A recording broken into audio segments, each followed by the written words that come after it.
Chapter 15. Grace. 43 degrees Fahrenheit. Are you sleeping?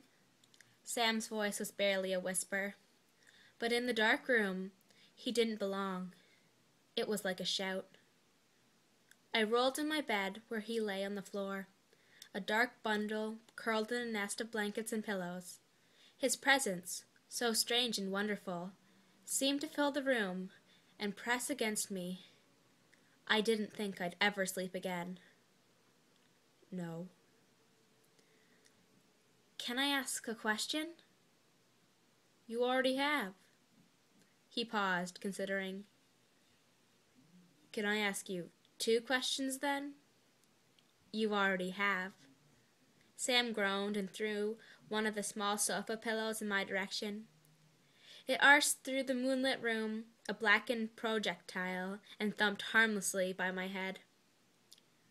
You're a smartass, then. I grinned in the darkness.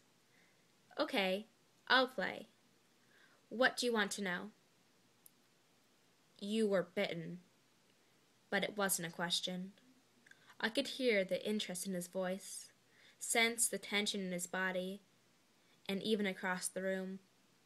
I slid down into my blankets, hiding from what he'd said. I don't know.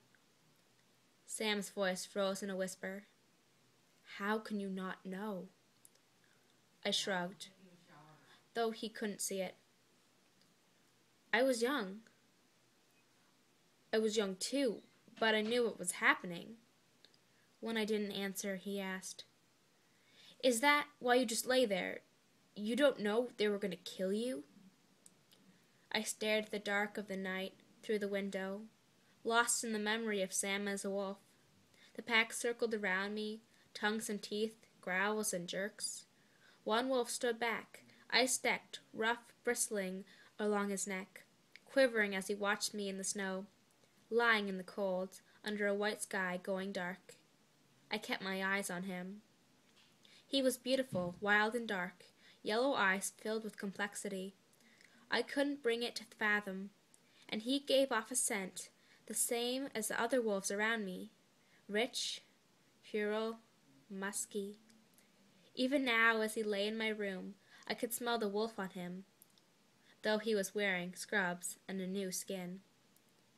Outside I heard a low, keening howl, then another. The night chorus rose, missing Sam's plaintive voice, but gorgeous nothingness. My heart quickened, sick with abstract longing, and on the floor I hear Sam give a low whimper. The miserable sound, caught halfway between a human and a wolf, distracted me. Do you miss them? I whispered. Sam climbed from his makeshift bed and stood by the window, an unfamiliar silhouette against the night. His arms clutched around his lanky body. No. Yeah. I don't know. It makes me feel sick, like I don't belong here. Sounds familiar. I tried to think of something to say to comfort him, but he couldn't settle on anything that would sound genuine. But this is me, he insisted, his chin jerking to refer to his body. I didn't know if he meant to convince me or himself. He remained by the window as the wolf's howls reached the crescendo, pricking against my ears. Come up here and talk to me, I said, to distract both of us. Sam half turned. I couldn't see his expression. It's cold down there, on the floor, and you could get a crick in your neck. Just come up here. What about your parents? He said, the same question he'd asked me in the hospital. I was about to ask him why he worried about them so much, when I remembered Sam's stories about his own parents and the shiny, puckered scars on his wrist. You don't know my parents. Where are they? Sam asked.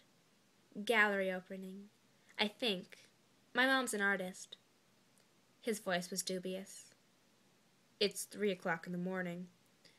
My voice was louder than I meant it for me. Just get in. I trust you to behave. And Not to hog the sheets. When he still hesitated, I said, "Hurry up, before there's no more night left." Obediently, he retrieved one of the pillows from the floor, but hesitated again on the opposite side of the bed. In the dim light, I could make out his mournful expression as he regarded the forbidden territory of the bed. I wasn't sure if I was charmed by his reluctance to share a bed with a girl, or insulted that apparently I wasn't hot enough for him to change the mattress like a bull. Finally, he climbed in. The bed creaked under his weight, and winced before settling on the very far edge of it, not even under the blanket. I could still smell the faint wolf scent better now, and I sighed with a strange contentness. He sighed too. "Thank you," he said, formal, considering he was lying in my bed. "You're welcome." Then the truth of it struck me. Here I was with a shape-shift boy in my bed. Not just any shape-shifting boy, but my wolf. I kept reliving the memory of the deck like clinking to life, revealing him for the first time. A weird combination of excitement and nervousness tingled through me. Sam turned his head to look at me, as though my thrill of the nerves had sent up a flare.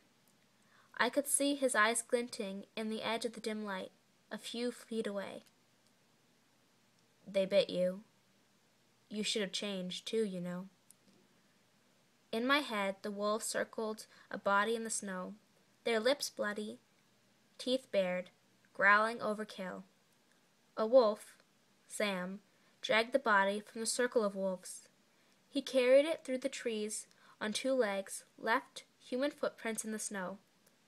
I knew I was falling asleep, so I shook myself awake. I couldn't remember if I answered Sam. "Sometimes I wish I had," I told him. He closed his eyes, miles away on the other side of the bed. "Sometimes I do too."